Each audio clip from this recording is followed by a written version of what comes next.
Hello students, यह video देखने के लिए आपको पीएचपी का बेसिक्स आना चाहिए। इस वीडियो में हम एपीआई डेवलप करना सीखेंगे पीएचपी के शब्दों में। कोडिंग का ऐसा अप्रोच आप सीखोगे जो आपके कोडिंग करने के तरीका को ही बिल्कुल चेंज कर देगा। एकदम सिंपल और सटीक शब्दों में आप समझ जाओगे कि आखिर एपीआई होता क्या है, कितने प्रकार का होता है और हमें कौन सा एपीआई बनाना चाहिए या हम इस वीडियो में कौन से एपीआई को बनाएंगे। वीडियो को लाइक कर दीजिए, कमेंट कीजिए कि अगला किस लैंग्वेज में आप एपीआई बनाना सीखना चाहते हो। सबसे पहले ये समझेंगे सिंपल और सटीक शब्दों में कि एपीआई आखिर होता क्या है। पहले डॉक्यूमेंटेशन प्रिपेयर कीजिए एपीआई का। अगर आप पीएचपी जानते हो तो वैम्प या जैम्प सर्वर आपके पास होगा। तो जैम्प है तो htdocs के अंदर, अगर वैम्प है तो www के अंदर एक नया फोल्डर प्रिपेयर कर लीजिए एपीआई के नाम से।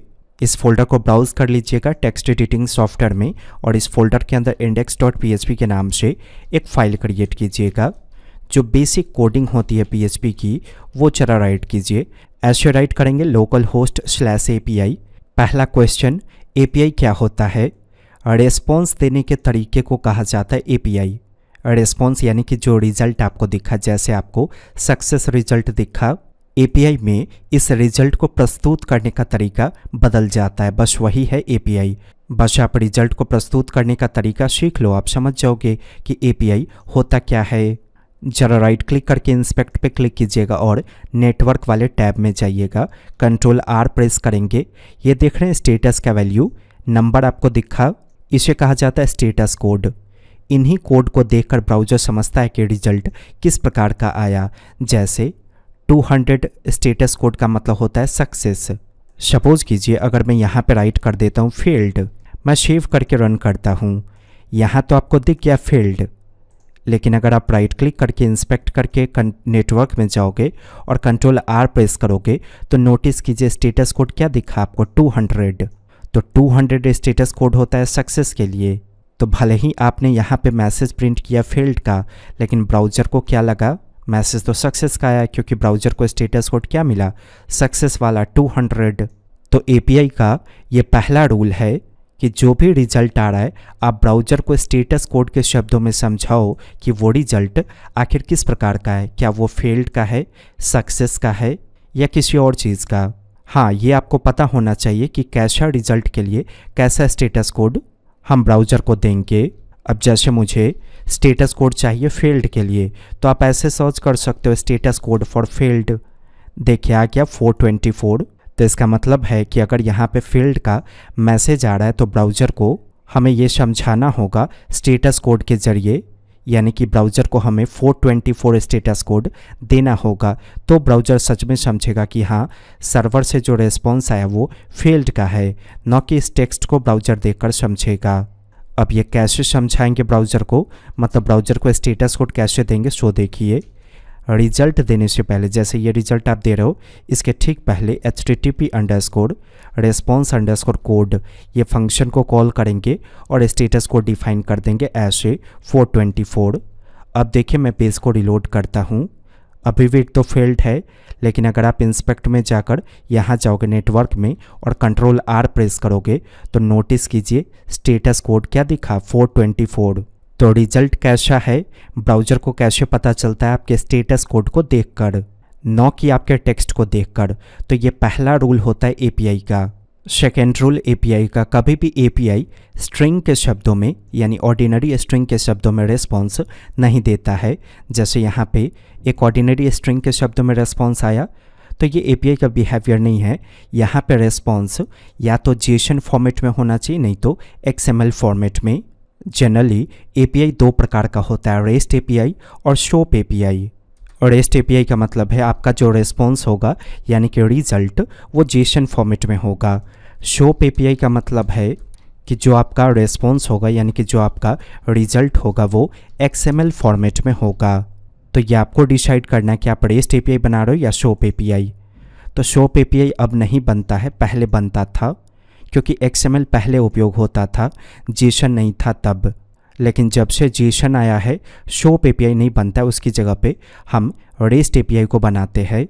तो अगर रेस्ट एपीआई बनाना है तो बस हमें यहाँ पे रिजल्ट देने का तरीका जेसन में डिफाइन करना होगा।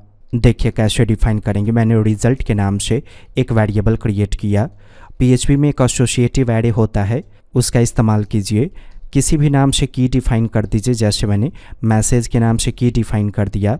क्या मैसेज है यानी कि क्या रिजल्ट है वो इसमें पास कर दीजिए। मैंने राइट कर दिया फील्ड। अब इसी को हम जेसन में कन्वर्ट कर देंगे।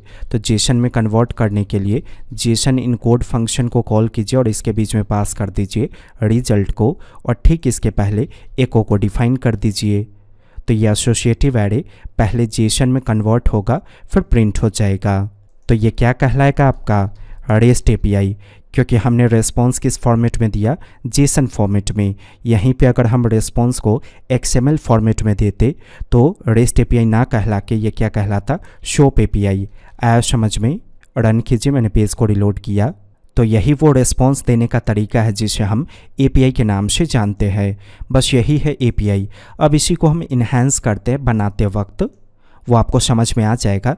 जैसा काम होता है उस हिसाब से हम इन सब चीज़ों को कंट्रोल करते हैं। बहुत सारी चीज़ें शुरुआत में आपको समझ में नहीं आएंगी, अब हम रेस्ट API को बिल्ड करना सीखेंगे तो आपको समझ में आएगा।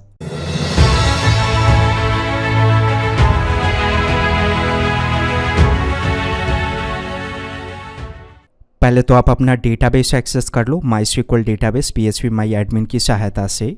एप्लीकेशन के लिए डेटाबेस का सेटअप कीजिए। जनरली रेस्ट API टेबल के अकॉर्डिंग बनाया जाता है। पहले मैं डेटाबेस बनाता हूँ, उसके बाद समझ में आएगा। मैंने वेब इंस्टीट्यूट इस नाम से डेटाबेस क्रिएट किया। मैं इसके अंदर टेबल क्रिएट करता हूँ कोर्सेज़ के नाम से। नंबर ऑफ़ कॉलम्स यहाँ पे मैं 4 डिफाइन करूँगा। गो पे क्लिक कीजिए। तो डेटाबेस के अंदर जितना टेबल होगा हर टेबल के लिए अलग अलग रेस्ट API आपको क्रिएट करना होगा। अगर यूजर के नाम से टेबल है तो यूजर के लिए अलग रेस्ट API क्रिएट होगा।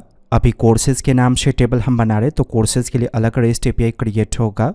वैसे ही प्रोडक्ट्स के नाम से टेबल होगा तो प्रोडक्ट्स के लिए अलग रेस्ट API क्रिएट होगा। देखिए 4 कॉलम मैंने क्रिएट किया, ID, data type int, length 10, auto increment on और प्राइमरी। फिर नेम के नाम से column varchar, length 200, duration data type varchar 100 length, fee data type int और लेंथ 10। सेव कर देंगे तो ऐसा करने से टेबल क्रिएट हो जाएगा। अब ऐसा इमेजिन कीजिए कि इस टेबल के लिए हमें रेस्ट API बनाना है, तो वो रेस्ट API आखिर आपको क्या काम करके देगा। आपका रेस्ट API इस टेबल के अंदर डेटा इंसर्ट करने का फैसिलिटी आपको देगा, डेटा निकालने का फैसिलिटी देगा, डेटा डिलीट करने का फैसिलिटी देगा और साथ ही साथ डेटा अपडेट करने का फैसिलिटी देगा। यानी कि इंसर्ट, अपडेट, डिलीट और फेच, ये 4 काम आपको रेस्ट API करके देगा जो हम कोर्सेज से रिलेटेड बनाएंगे। आज ही अपने कोड एडिटर में index.php के अंदर जो कोड है उसे खाली करके सेव करके कट कर दीजिए। हमें इससे कोई मतलब नहीं index.php से। इस API फोल्डर के अंदर एक नया फोल्डर प्रिपेयर कर लीजिए हैंडलर के नाम से, और इस हैंडलर फोल्डर के अंदर उस नाम से फाइल बनाएंगे जिसके लिए आप API बनाने वाले हो। किस टेबल के लिए API बनाना है हमें, कोर्सेज टेबल के लिए। तो यहाँ पे आप कोर्स के नाम से एक फ़ाइल क्रिएट करो। फाइल का नाम ऐसे देंगे course.handler.php। handler.php पहचान के लिए कि हाँ ये फाइल हैंडलर फोल्डर के अंदर मौजूद है। इसके अंदर PHP की कोडिंग को शुरू करके बंद कीजिए। एको का इस्तेमाल कीजिए। टेस्टिंग पर्पस के लिए बस आप यहाँ पे ऐसे राइट करो कोर्स और इसको टर्मिनेट कर दीजिए। अभी ये कैसे एक्सेस होगा, courses.handler.php। आपको यहाँ पे राइट करना होगा localhost/API/handler/course.handler.php। मतलब आपको इतना बड़ा पाथ राइट करना पड़ेगा तब जाकर इसका कंटेंट आपके सामने लोड होगा। लेकिन API बनाते वक्त जो ओरिजिनल पाथ होता है वो प्रोटेक्टेड होता है, ये नहीं दिखना चाहिए यूजर को। इसकी जगह पे हमारा अपना URL दिखना चाहिए यहाँ पे। तो मैं चाहता हूँ कि मैं API के बाद जैसे ही कोर्स राइट करूँ ऐसे, तो ऑटोमेटिक ये course.handler.php एक्सेस हो जाए। तो ऐसा करने के लिए आपको राउट की कोडिंग करनी होगी। राउट का मतलब होता है URL में आप क्या दिखाना चाहते हो। तो PHP में राउट की कोडिंग करने के लिए ये जो आपका मेन फोल्डर है API के नाम से, इसके अंदर एक फ़ाइल क्रिएट करेंगे .htaccess के नाम से, किसी और नाम से क्रिएट नहीं करेंगे। इसके अंदर पहला स्टेटमेंट राइट कीजिए रीड राइट इंजन ऑन ये ऑन करने का मतलब है कि आप यूआरएल को ऊपर में कस्टमाइज़ कर पाओगे, यानी कि आप चेंज कर पाओगे, अपनी मर्जी का डिसाइड कर पाओगे, इसीलिए हम इसे ऑन करेंगे। इसको टर्मिनेट ऐसे नहीं करना है, बस एंटर प्रेस करके आप नीचे आ जाओगे। फिर इसके बाद रीराइट रूल इसका इस्तेमाल करेंगे। यहाँ भी आर कैपिटल, यहाँ भी आर कैपिटल। इसकी सहायता से डिसाइड करते हैं कि यूआरएल में क्या टाइप करेंगे तो क्या खुलेगा। मैं डिफाइन करता हूँ कि यूआरएल में मैं कोर्स टाइप करूँगा तो हैंडलर फोल्डर के अंदर से course.handler.php वाला फाइल एक्सेस हो जाएगा। तो बस आपको ये राइट करना है और ये पाथ ऑटोमेटिक एक्सेस होगा। टेस्टिंग कीजिए, देखिए API/course मैंने राइट किया, एंटर प्रेस कीजिए, एक्सेस हो गया कोर्स। यूआरएल में क्या टाइप करने से API एक्सेस होगा उसे कहा जाता है एंड पॉइंट। तो अभी हमारे API का एंड पॉइंट क्या कहलाएगा, कोर्स। अब इस ब्राउज़र को कट कर दीजिएगा। जितना ब्राउज़र में टेस्टिंग करनी थी हमने कर लिया। एक सॉफ्टवेयर डाउनलोड कीजिएगा इंटरनेट से सर्च करके, पोस्टमैन फ्री सॉफ्टवेयर है। इसे API टेस्टिंग टूल के नाम से हम जानते हैं। डाउनलोड करके आप सिंपली इसे इंस्टॉल कर लेना। वैसे वीडियो के डिस्क्रिप्शन में सॉफ्टवेयर का डाउनलोड लिंक आपको दिख जाएगा। इंस्टॉल करने के बाद जब आप इसे ओपन करोगे तो ऐसा दिखेगा। इसके ऐड के आइकन पे आप क्लिक करोगे। यहाँ पे अपने API के बारे में डिफाइन करेंगे जिससे भी आपको रिक्वेस्ट करना है। तो हमारे API का जो URL है वो डिफाइन कीजिए। राइट करेंगे http://localhost/API/ क्या है, कोर्स। सेंड पे क्लिक कीजिए। देखिए जो रिजल्ट ब्राउज़र के अंदर दिख रहा था वही रिजल्ट आपको यहाँ पे भी दिखा। ये देख रहे हैं, इसे कहा जाता है HTTP मेथड। रेस्ट API में जनरली गेट, पोस्ट, पुट और डिलीट ये 4 मेथड इस्तेमाल करते हैं। ये मेथड दर्शाता है कि आखिर API क्या काम करके आपको देगा। जैसे अभी क्या सेलेक्टेड है, गेट, तो गेट सेलेक्टेड का मतलब है ये API आपको डेटा निकाल कर देगा कहीं से, डेटाबेस से आप यूँ समझो। अगर यहाँ पोस्ट सेलेक्टेड है तो इसका मतलब ये API डेटा इंसर्ट करके देगा। हम कोर्स के लिए बना रहे तो कोर्स टेबल में डेटा इंसर्ट करेगा जब हम पोस्ट रिक्वेस्ट करेंगे तब। अगर पुट रिक्वेस्ट करेंगे तो इसका मतलब कोर्स वाला टेबल के अंदर डेटा अपडेट होगा, और डिलीट रिक्वेस्ट करेंगे तो इसका मतलब कोर्स वाले टेबल के अंदर से डेटा डिलीट होगा। तो डेटा निकालने के लिए गेट, यानी कि फेच करने के लिए गेट, इंसर्ट करने के लिए पोस्ट, अपडेट करने के लिए पुट और डिलीट करने के लिए डिलीट। यह रेस्ट API का रूल है। तो जिस वक्त हम इंसर्ट, अपडेट, डिलीट वगैरह करेंगे वो आपको समझ में आ जाएगा। अभी बस उतना याद रख लीजिए जितना मैंने आपको अभी बताया। ये htaccess वाले फाइल को कट कर लीजिएगा। इस API फोल्डर के अंदर एक नया फोल्डर प्रिपेयर कर लीजिए ऐसे कंट्रोलर के नाम से। इस कंट्रोलर फोल्डर के अंदर course.controller.php के नाम से फाइल क्रिएट करेंगे। PHP का सिंटैक्स शुरू करके बंद कीजिए। इसके अंदर 4 अलग अलग फंक्शन बनाइए। पहला फंक्शन मैंने गेट के नाम से बनाया। टेस्टिंग पर्पस के लिए मैसेज प्रिंट कर दीजिएगा, गेट रिक्वेस्ट। यहाँ पे पोस्ट के नाम से फंक्शन बनाइए, रिजल्ट के रूप में प्रस्तुत कर दीजिए पोस्ट रिक्वेस्ट। फिर यहाँ पे पुट के नाम से फंक्शन बनाइए, रिजल्ट के रूप में प्रस्तुत कर दीजिए पुट रिक्वेस्ट। और फिर यहाँ पे डिलीट के नाम से फंक्शन बनाइए और रिजल्ट के रूप में प्रस्तुत कर दीजिए डिलीट रिक्वेस्ट। हमें डिफाइन करना है कि जब यूजर यहाँ से गेट सेलेक्ट करके सेंड करे तो ये फंक्शन कॉल हो जाए। यहाँ से अगर यूजर पोस्ट सेलेक्ट करके सेंड करे तो ये फंक्शन कॉल हो जाए। वैसे ही पुट सेलेक्ट करके सेंड करे तो ये कॉल हो जाए, डिलीट सेलेक्ट करके सेंड करे तो ये कॉल हो जाए। तो ये फंक्शनैलिटी अचीव करने के लिए हैंडलर के अंदर course.handler.php में आ जाइए। सबसे पहले उस फाइल को लिंक कर दीजिएगा और रिक्वायर्ड वंस का इस्तेमाल कीजिए। जिसके अंदर फंक्शंस है उसे लिंक करेंगे। तो एक फोल्डर से बाहर निकलिए, यानी कि हैंडलर फोल्डर से बाहर निकलिए और कंट्रोलर के अंदर जाइए। कंट्रोलर के अंदर course.controller.php के नाम से फाइल है, आप इसे लिंक कर दो। अब इसके अंदर जो फंक्शन है उसे आप यहाँ पे एक्सेस कर पाओगे। तो होता क्या है, जब आप API का रिक्वेस्ट करते हो तो कंट्रोल यहाँ पे आता है handler.php में। तो इसी handler.php में हम डिसीजन लेंगे कि इस कंट्रोलर के अंदर से आखिर कौन सा फंक्शन एक्सेस होगा। सबसे पहले पता करेंगे कि यूजर ने कौन सा रिक्वेस्ट किया, गेट, पोस्ट, पुट, डिलीट। पता करने के लिए मैंने एक मेथड के नाम से वेरिएबल क्रिएट किया। सर्वर के नाम से सुपर ग्लोबल है PHP में। इसके अंदर रिक्वेस्ट अंडरस्कोर मेथड इस नाम से आर्ग्यूमेंट आप पास करो। ये आपको बताएगा कि आखिर आपने कौन सा रिक्वेस्ट किया। अगर आपने गेट सेलेक्ट करके सेंड किया होगा तो मेथड में आएगा गेट। अगर आपने यहाँ पे पोस्ट सेलेक्ट करके सेंड किया होगा तो मेथड में आएगा पोस्ट। पुट सेलेक्ट करेंगे तो पुट आएगा, डिलीट सेलेक्ट करेंगे तो डिलीट आएगा। टेस्टिंग करने के लिए इस मेथड को प्रिंट करेंगे। यहाँ पे देखिए अभी पोस्ट सेलेक्टेड है, मैंने इस पर क्लिक किया, क्या आया पोस्ट कैपिटल लेटर में। गेट सेलेक्ट करेंगे तो देखिए क्या आया गेट। अब बस आप कंडीशनली कंट्रोल कर लो, यहाँ पे चेक कीजिए कि क्या मेथड का वैल्यू गेट के बराबर है। अगर गेट के बराबर होगा तो गेट फंक्शन को कॉल करेंगे। गेट फंक्शन किसके अंदर है, इसके अंदर, इस कंट्रोलर के अंदर। तो ऑलरेडी हम लिंक कर चुके हैं, इसका मतलब इसके अंदर से फंक्शन कॉल हो जाएगा। यहाँ लॉजिकल एंड ऑपरेटर क्यों दिया गया, ऐसा इसलिए ताकि ये कंडीशन ट्रू हो तभी ये फंक्शन कॉल हो। इस टेक्निक से आपको इफ और एल्स को पास नहीं करना पड़ेगा। बड़ा ही इंटरेस्टिंग टेक्निक है ये। फिर अगले के लिए चेक कीजिए कि क्या मेथड का वैल्यू पोस्ट के बराबर है। अगर पोस्ट के बराबर होगा तो उस केस में हम पोस्ट फंक्शन को ऐसे कॉल कर देंगे कंट्रोलर के अंदर से। अगले को चेक कीजिए कि क्या यूजर ने पुट रिक्वेस्ट किया। पुट रिक्वेस्ट होने पे पुट फंक्शन को कॉल करेंगे।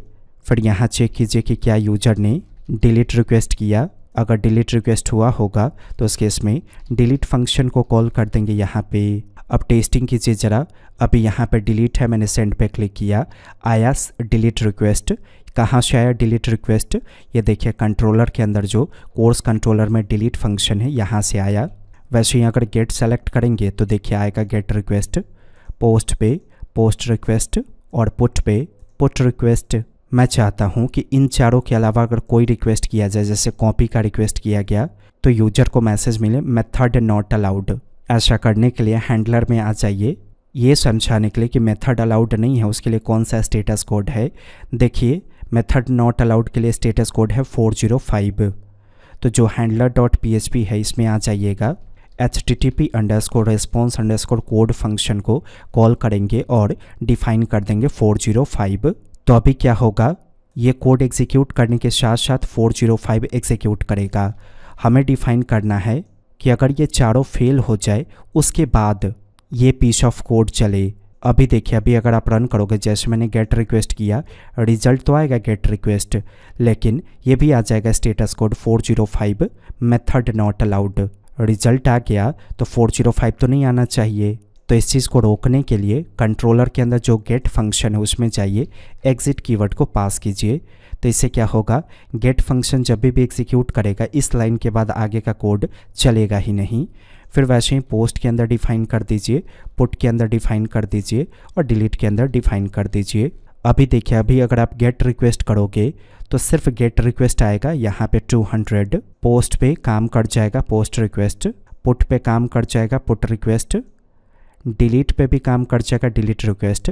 लेकिन इन चारों के अलावा अगर आपने कोई और रिक्वेस्ट किया, जैसे आपने हेड रिक्वेस्ट किया, तो देखिए यहाँ तो ब्लैंक है, लेकिन मैसेज क्या मिला, ब्राउज़र को क्या पता चला, 405, मतलब हम इस मेथड को अलाउ नहीं कर रहे अपने सर्वर से। तो एपीआई बनाते वक्त इस तरह से आप जिस मेथड को अलाउ नहीं करते हो उसे प्रोटेक्ट कर सकते हो। अब इस हैंडलर का काम ख़त्म।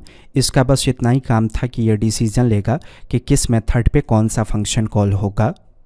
जो रियल आपका वर्क है वो कहाँ होगा, कंट्रोलर के अंदर। अब इसी गेट के अंदर आप टेबल के अंदर से डेटा निकाल लो, पोस्ट के अंदर टेबल के अंदर आप डेटा इंसर्ट करो, पुट से टेबल के अंदर आप डेटा अपडेट करो, डिलीट से टेबल के अंदर से आप डेटा को डिलीट करो। तो ये सिर्फ रूल है रेस्ट एपीआई का। कोई भी चीज़ आपको एक बार में 100% समझ में नहीं आएंगी। जिस लेवल का आपको पीएचपी आता होगा उसी लेवल की सारी चीज़ें आपको यहाँ पे समझ में आएंगी।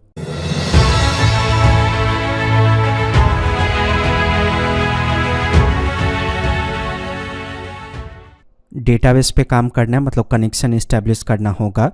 एपीआई फोल्डर के अंदर फाइल क्रिएट कर लीजिए db.php के नाम से। पीएचपी को शुरू करके बंद कीजिए। db के नाम से एक वेरिएबल क्रिएट कर लीजिएगा। MySQL ऑब्जेक्ट को ऐसे क्रिएट करेंगे, होस्ट लोकल होस्ट हो जाएगा, यूजर नेम रूट, पासवर्ड क्या होगा एम्प्टी, लोकल सिस्टम पे हम काम कर रहे हैं। डेटाबेस का नाम क्या है, वेब इंस्टीट्यूट। एरर वगैरह को चेक नहीं करेंगे, ऑलरेडी हम जानते हैं सब कुछ सही है। इसमें कट कर दीजिए इसे। टेबल से रिलेटेड काम यहाँ करना है कंट्रोलर के अंदर, मतलब डेटाबेस वाले फाइल को यहीं पे लिंक करना होगा हमें। रिक्वायर्ड वंस का इस्तेमाल कीजिए। एक फोल्डर से बाहर निकलेंगे तो हमें db.php के नाम से फाइल मिल जाएगा। पहले पोस्ट के अंदर काम करेंगे। पोस्ट का मतलब है डेटा इंसर्ट होगा कोर्स वाले टेबल के अंदर। तो जो डेटा हम भेजेंगे नया कोर्स क्रिएट करने के लिए, पहले उसे प्राप्त कीजिए। एको को रिमूव कर दीजिए। प्रिंट अंडरस्कोर आर का इस्तेमाल करेंगे और इसमें पोस्ट सुपर ग्लोबल को डिफाइन कर दीजिए। तो जो भी डेटा पोस्ट करोगे एपीआई का रिक्वेस्ट करते वक्त वो प्रिंट होकर आपको दिख जाएगा। टेस्टिंग करने के लिए पोस्टमैन में आ जाइएगा, यहाँ सेलेक्ट कर लेंगे पोस्ट, एपीआई हो जाएगा कोर्स। और इस एपीआई के पास डेटा भेजने के लिए यहाँ जाएंगे बॉडी में और XWW फॉर्म को सेलेक्ट कर लेंगे। सबसे पहले नेम, जिस नाम से कॉलम होगा उसी नाम से डेटा भेजेंगे। मैंने कोर्स का नेम डिफाइन कर दिया, सॉफ्टवेयर इंजीनियरिंग। फिर इसके बाद ड्यूरेशन 36 मंथ्स। फिर अगला फ़ी, मैं फ़ी डिफाइन कर देता हूँ 36,000। सेंड पे क्लिक करेंगे तो इस एपीआई के पास ये सारा डेटा जाएगा। नोटिस कीजिए हमने प्रिंटर किया था। हमने प्रिंटर इसलिए किया था क्योंकि ये एक एरे है और एको से आप एरे को प्रिंट नहीं कर सकते, इसलिए प्रिंटर के अंदर हमने इसे पास किया। जो भी हमने भेजा, नेम, ड्यूरेशन, फ़ी सब मिल गया। अब इसी को इंसर्ट कर देना है आपको टेबल के अंदर। अब सबको अलग अलग रीड कर लीजिए। नेम, ड्यूरेशन, फ़ी को अलग अलग होगा तभी तो आप अलग अलग पास कर पाओगे।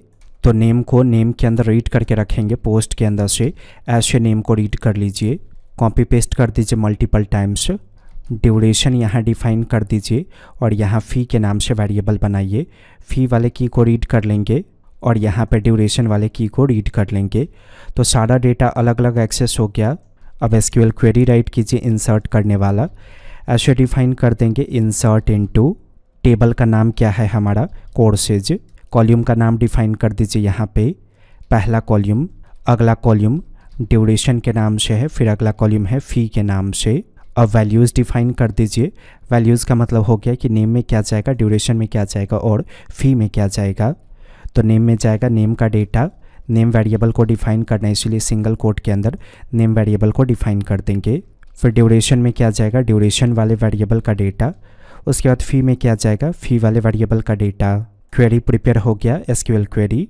याद रखिए एग्जिट के बाद कोई कोड नहीं करेंगे, एग्जिट के बाद का कुछ भी कोड एग्जीक्यूट नहीं करेगा। अगर आप यहाँ पे राइट कर देते हो एको सक्सेस तो ये कोड एग्जीक्यूट नहीं करेगा। जो भी एग्जीक्यूट करेगा एग्जिट से पहले, इसलिए यहाँ से इसे रिमूव कर दीजिए। क्वेरी एग्जीक्यूट करेंगे क्योंकि इसमें तो सिर्फ एक स्ट्रिंग है, इसे एग्जीक्यूट करेंगे तभी डेटाबेस ऑपरेशन परफॉर्म होगा। तो db वेरिएबल जो है db.php के अंदर उसे एक्सेस करेंगे, उसके अंदर से क्वेरी फंक्शन को कॉल करेंगे और इसमें पास कर देंगे एसक्यूएल को। लेकिन ये db वेरिएबल डायरेक्ट यहाँ एक्सेस नहीं होगा, इसके अंदर ये बना हुआ है db.php के अंदर।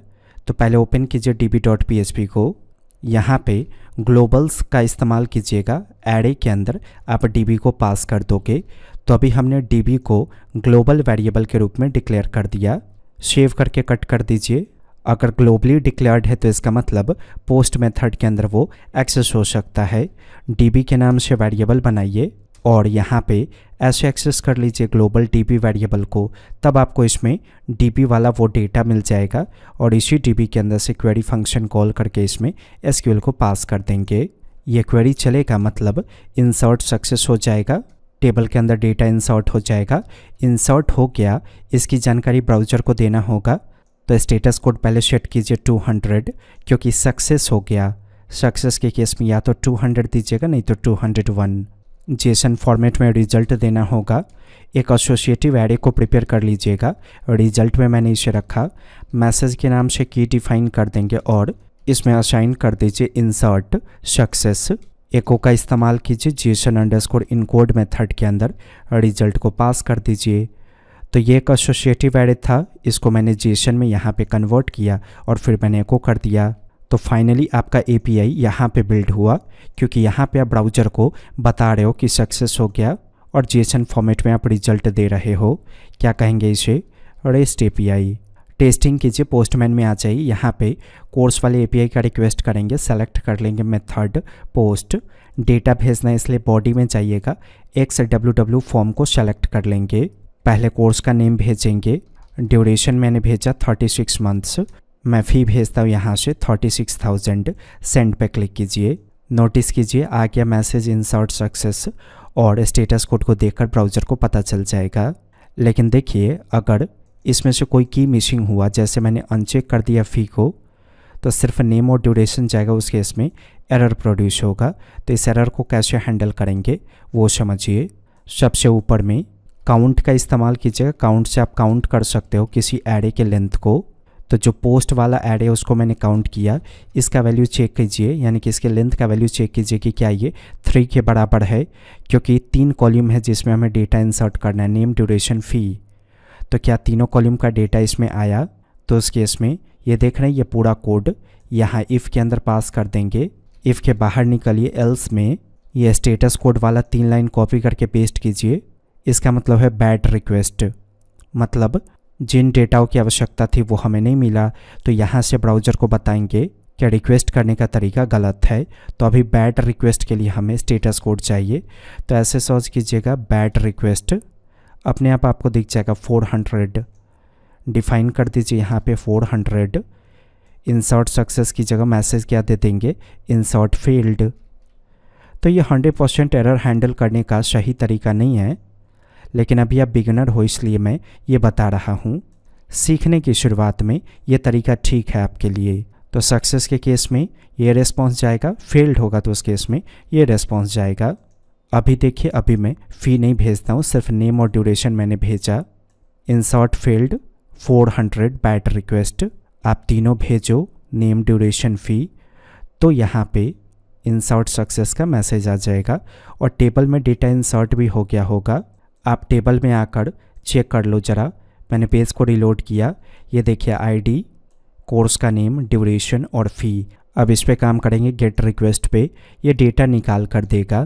तो एको को रिमूव कर दीजिए, पहले डीबी को प्राप्त कर लीजिए ताकि डेटाबेस ऑपरेशन हम परफॉर्म कर सके। एसक्यूएल क्वेरी को डिफाइन करेंगे, ऐसे राइट कीजिए select all columns from courses table. Response के नाम से वेरिएबल क्रिएट करेंगे, फिर डीबी के अंदर से क्वेरी फंक्शन कॉल कीजिए और इसमें पास कर दीजिए एसक्यूएल को। तो ऐसा करने से एसक्यूएल क्वेरी एग्जीक्यूट कर जाएगा।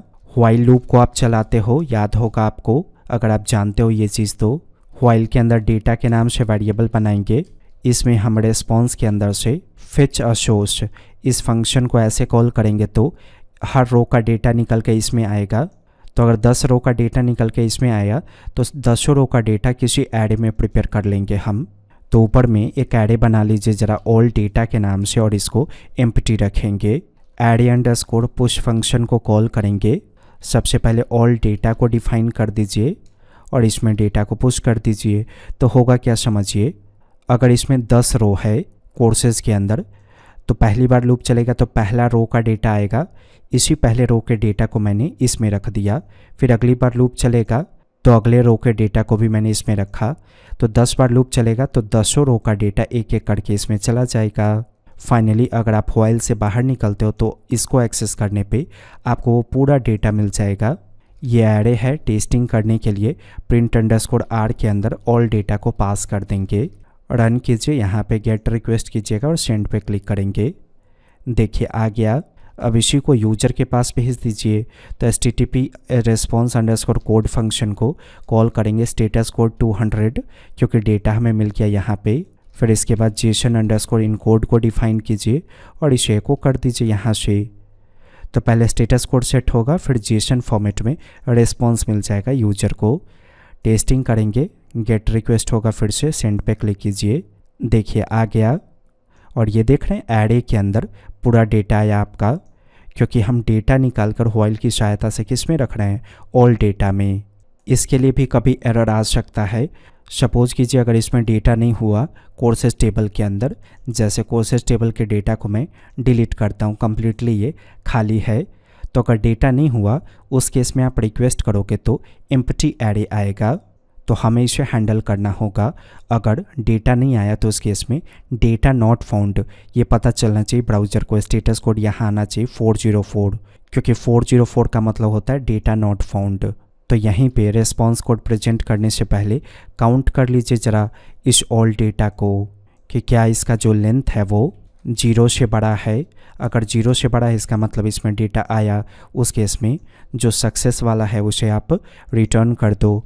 लेकिन अगर ऐसा नहीं हुआ तो उस केस में स्टेटस कोड क्या देंगे 404 और जेसन इन कोड के अंदर आपको मैसेज डिफाइन करना होगा एसोसिएटिव एरे के शब्दों में डेटा नॉट फाउंड। ओके, तो एक काम कीजिए, यहाँ पे TMP के नाम से वेरिएबल क्रिएट कीजिए, एरे बनाइए, इसमें की डिफाइन कर देंगे मैसेज के नाम से, असाइन कर दीजिए डेटा नॉट फाउंड।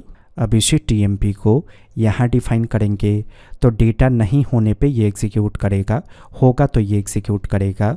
आज ये पोस्टमैन में अभी डेटा नहीं है, देखिए स्टेटस कोड 404 और मैसेज आया डेटा नॉट फाउंड। इंसर्ट कर देते हैं डेटा को, मैंने पोस्ट सेलेक्ट किया इंसर्ट करने के लिए। XWW फॉर्म में आ जाइए, नेम ड्यूरेशन फी ऑलरेडी रिटन है, मैं सेंड कर देता हूँ। अभी डेटा इंसर्ट हो गया। अब अगर गेट रिक्वेस्ट करेंगे तो डेटा आएगा, मैंने गेट सेलेक्ट करके सेंड किया, देखिए आ गया डेटा। तो आप देख रहे हो ना, रेस्ट API का कंप्लीट रूल फॉलो हो रहा है, गेट पे डेटा निकल रहा है और पोस्ट पे डेटा इंसर्ट हो रहा है। और ये रूल हर लैंग्वेज में फॉलो होता है, ऐसा नहीं कि सिर्फ PHP में। रेस्ट API बनाते वक्त ये रूल फॉलो होगा, गेट पोस्ट पुट डिलीट का।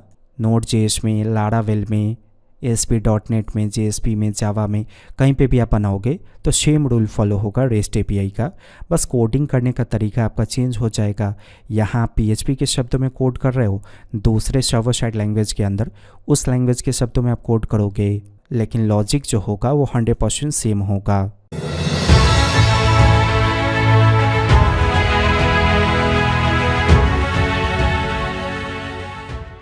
अब इस पे काम करना है हमें डिलीट पे। डिलीट रिक्वेस्ट होगा तो उस केस में टेबल के अंदर से डेटा को डिलीट करेंगे।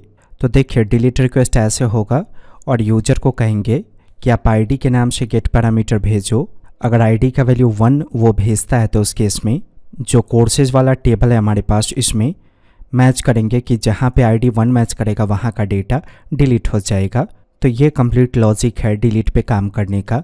पहले हम चेक करेंगे कि क्या यूज़र ने ID के नाम से गेट पैरामीटर भेजा, अगर भेजा है तो ही आगे का काम करेंगे। तो इफ़ को इस्तेमाल कीजिए, इस सेट फंक्शन को कॉल करेंगे और इसके अंदर गेट की सहायता से ID को रीड करेंगे। इफ़ का बॉडी तभी एग्जीक्यूट करेगा जब ID गेट पैरामीटर आया होगा, लेकिन अगर ID गेट पैरामीटर नहीं आएगा तो उस केस में एल्स के अकॉर्डिंग स्टेटस कोड हम रिटर्न करेंगे। ऐसे स्टेटस कोड क्या हो जाएगा, जब भी कुछ मिसिंग होगा तो उस केस में 400 यानी कि बैड रिक्वेस्ट। TMP के नाम से मैंने एक वेरिएबल क्रिएट किया, एरे रखिए, इसमें मैसेज का इस्तेमाल कीजिए और इस तरह से मैसेज डिफाइन कर दीजिए ID इज मिसिंग। फिर जेसन इन कोड का इस्तेमाल करेंगे और इसमें TMP को पास कर देंगे। तो जो एसोसिएटिव एरे था वो जेसन में कन्वर्ट होकर यूजर को मिलेगा। इस एको को यहाँ से रिमूव कीजिए और इसके अंदर डिफाइन कर दीजिए, इसमें मैसेज प्रिंट कर दीजिए ID रिसीव्ड। रन कीजिए, अभी ID 1 यहाँ डिफाइंड है तो देखिए मैसेज आया ID रिसीव्ड इस तरह से। लेकिन अगर यहाँ पे ID गेट पैरामीटर नहीं होगा, कुछ और होगा या होगा ही नहीं, तो मैसेज आएगा ID is missing status code 400 bad request. इसे डिलीट कीजिए। एको ID को SQL वेरिएबल को डिफाइन कर दीजिए, क्वेरी राइट कीजिए delete from courses table where ID equals, जो ID मैच करेगा वो। तो देखिए ID यहाँ है आपका, इसे रीड करके किसी वेरिएबल में रखिए, जैसे मैंने ID नाम के वेरिएबल में इसे रखा। अब इसी ID को यहाँ डिफाइन कर देंगे। अब इस क्वेरी को एग्जीक्यूट करना होगा हमें, SQL क्वेरी को। तो DB को एक्सेस कीजिएगा, देखिए DB एक्सेस करके मैंने इसमें रखा। अब इस DB के अंदर से क्वेरी फंक्शन कॉल करेंगे, इसमें डिफाइन कर देंगे SQL को। ये क्वेरी चला ऑटोमेटिक वो डिलीट हो जाएगा। ये कोड कॉपी कीजिए, यहाँ पेस्ट कर दीजिए डिलीट सक्सेस यानी कि 200, मैसेज प्रिंट कर दीजिए इस तरह से डिलीट सक्सेस और जेसन के फॉर्मेट में रिजल्ट को प्रिंट कीजिए। यहाँ देखिए डेटाबेस के अंदर 26 नंबर ID है, इसी को डिलीट करेंगे। कोर्सेज में गेट पैरामीटर भेजिए ID के नाम से, इसका वैल्यू 26 सेट करके सेंड कीजिएगा। सेंड करने से पहले यहाँ पे डिलीट को सेलेक्ट कर लीजिएगा। देखिए आ गया message delete success status code 200। ये रहा टेबल, पेज को रिलोड कीजिए, हो गया डिलीट। अब पुट रिक्वेस्ट पे काम करेंगे। पुट के केस में अपडेट होना चाहिए, तो यहाँ पे भी यूजर को हम वही कहेंगे कि आप पुट रिक्वेस्ट करते वक्त आईडी भेजो, जो आईडी आप भेजोगे उसी आईडी को मैच करके हम अपडेट कर देंगे। तो डिलीट के अंदर जो कोड है उसे ज़रा कॉपी कीजिए। ये देखिए DB if or else को मैंने कॉपी किया, यहाँ पे पेस्ट कर दीजिए। याद रखिएगा इसके अंदर एग्जिट ना छूटे आपका। इफ़ के अंदर के कोड को मिटा दीजिए। एको में यहाँ पे डिफाइन कर दीजिए आईडी रिसीव्ड। तो पुट के अंदर भी चेक हुआ कि क्या आईडी आया, आईडी आने पे आईडी रिसीव्ड, आईडी नहीं आएगा तो उस केस में आईडी इज मिसिंग। टेस्टिंग कीजिए पुट के केस में। यहाँ पे सेलेक्ट कर लेंगे पुट को, आईडी 1 डिफाइंड है, मैसेज आया आईडी रिसीव्ड, हटा दीजिए आईडी को यहाँ से, फिर सेंड कीजिए, मैसेज आएगा आईडी इज मिसिंग। इस एको को रिमूव कीजिए आईडी रिसीव्ड वाले को। पहले यहाँ पे आईडी वेरिएबल में आईडी को रीड करके रख लीजिए गेट के अंदर से। आईडी तो मिल गया लेकिन क्या अपडेट करना है वो हमें चाहिए होगा। जैसे देखिए पुट के केस में जो भी अपडेट करना है वो यहाँ से भेजा जाएगा XWW फॉर्म URL इनकोडेड के अंदर से। तो पोस्ट के अंदर से डेटा अगर आपको प्राप्त करना होता है तो आप इसका इस्तेमाल करते हो, लेकिन पुट के लिए PHP में ऐसा कुछ भी नहीं है कि आप पुट पास करो और डेटा आपको मिल जाएगा। दूसरा तरीका है पुट के अंदर से डेटा प्राप्त करने का। फाइल गेट कॉन्टेंट्स नाम के फंक्शन को आप ऐसे कॉल करोगे और इसमें ऐसे राइट कीजिएगा PHP:\input। तो इससे क्या होगा, जो भी पुट रिक्वेस्ट करते वक्त यहाँ से डेटा भेजा जाएगा वो आपको मिल जाएगा ऐसा करने से। लेकिन ये एरे के फॉर्म में नहीं होगा, आपको एरे के फॉर्म में चाहिए। parse_str फंक्शन को कॉल करेंगे। 2 आर्ग्यूमेंट इसमें, पहले डेटा को पास कर दीजिए, फिर इसके बाद एरे में कन्वर्ट होकर ये किस में जाएगा। तो मैंने यहाँ पे एक वेरिएबल डिक्लेयर किया final_data के नाम से। तो इस डेटा को एरे में कन्वर्ट कर देगा पार्स स्ट्रिंग आपका और इसमें रख देगा final_data में। टेस्टिंग करना है आपको तो final_data को इस तरह से प्रिंट कर लीजिए। अभी देखिए यहाँ पुट है, कोर्स डिफाइंड है, आईडी के नाम से गेट पैरामीटर भेजिए, मैंने वैल्यू सेट कर दिया 1 और ये डेटा भेजा जा रहा है नेम ड्यूरेशन फ़ी XWW फॉर्म के अंदर से। मैंने सबमिट किया, देखिए आ गया एरे के फॉर्म में डेटा, नेम, ड्यूरेशन और फ़ी। तो ये एक तरीका है जिससे आप पुट रिक्वेस्ट होने पे डेटा को प्राप्त कर सकते हो। इसको फ़िलहाल ऐसे ही रहने दीजिए। इसके ठीक नीचे SQL के नाम से एक वेरिएबल क्रिएट कीजिए। कैसे अपडेट करते हैं, ऐसे राइट करते हैं अपडेट, फिर इसके बाद टेबल का नेम, फिर सेट की सहायता से वो कॉलम आप सेलेक्ट करते हो जिसे आपको अपडेट करना है। नेम अपडेट करना है तो नेम को सेलेक्ट करेंगे। ड्यूरेशन अपडेट करना है तो यहाँ पे ऐसे डिफाइन कर देंगे ड्यूरेशन का वैल्यू। फ़ी अपडेट करना है तो यहाँ ऐसे डिफाइन कर देंगे फ़ी का वैल्यू। लेकिन प्रॉब्लम ये है कि क्या अपडेट करना है उसकी जानकारी इसमें है, इसलिए आप अपनी मर्जी से नेम, ड्यूरेशन, फ़ी तो नहीं दे सकते हो। तो ये क्वेरी अभी आपको डायनेमिकली प्रिपेयर करना होगा। पहले इसे कॉपी करके न्यू पेज में ऐसे मैं रखता हूँ, ये समझने में आपको मदद करेगा। यहाँ से सेट के बाद स्पेस रहने देंगे और बाकी सब कुछ को डिलीट कर देंगे। देखिए सिर्फ इतना डिफाइंड है क्योंकि ये स्टैटिक है। अब इसके बाद डायनेमिक इसमें हम कॉन्कैटिनेट करने वाले हैं। फॉर ईच लूप का इस्तेमाल कीजिए। जो आपका फाइनल डेटा है इसके लिए लूप चलाएंगे और की को अलग रीड कर लेंगे और वैल्यू को अलग रीड कर लेंगे। इस तरह से अगर हम की को प्रिंट करते हैं इस फॉर लूप के अंदर तो पहले नेम मिल जाएगा, फिर ड्यूरेशन, फिर फ़ी। वैसे ही अगर हम वैल्यू को प्रिंट करें तो पहले सॉफ्टवेयर इंजीनियरिंग 36 मंथ और 36,000 ऐसे मिल जाएगा। आया समझ में? तो की और वैल्यू दोनों अलग अलग मिल गया और इसी की के नाम से कॉलम भी मौजूद है हमारे टेबल के अंदर। तो अभी आप SQL वाले वेरिएबल का इस्तेमाल करो। जिस तरह से जावास्क्रिप्ट में आप एडिशन असाइनमेंट ऑपरेटर का इस्तेमाल करते हो, यहाँ पे आप डॉट असाइनमेंट ऑपरेटर का इस्तेमाल करोगे। इसका मतलब ये हो गया कि SQL वेरिएबल में जो पहले से है ये पहले से इतना, ये डेटा ऐसे ही रह जाएगा इसमें। और अगर हम यहाँ ऐसे राइट करते हैं तो ये डेटा इसके बगल से ऐड हो जाएगा, मतलब सेट के बाद यहाँ पे आ जाएगा सौरभ नाम का डेटा। की का इस्तेमाल करना है, की का इस्तेमाल करेंगे तो हमें एक एक करके की मिलेगा, नेम, ड्यूरेशन, फ़ी। इसके बाद असाइनमेंट ऑपरेटर हमें चाहिए तो इसे कॉन्कैटिनेट करेंगे और फिर डिफाइन कर देंगे वैल्यू को। तो ऐसे आएगा नेम इक्वल्स सॉफ्टवेयर इंजीनियरिंग। फिर इसके बाद कॉमा का सिंबल हमें चाहिए। सो कॉमा को ऐसे पास करके यानी कि कॉन्कैटिनेट करके टर्मिनेट कर दीजिए। तो PHP में कॉन्कैटिनेट करने के लिए हम डॉट का सिंबल देते हैं।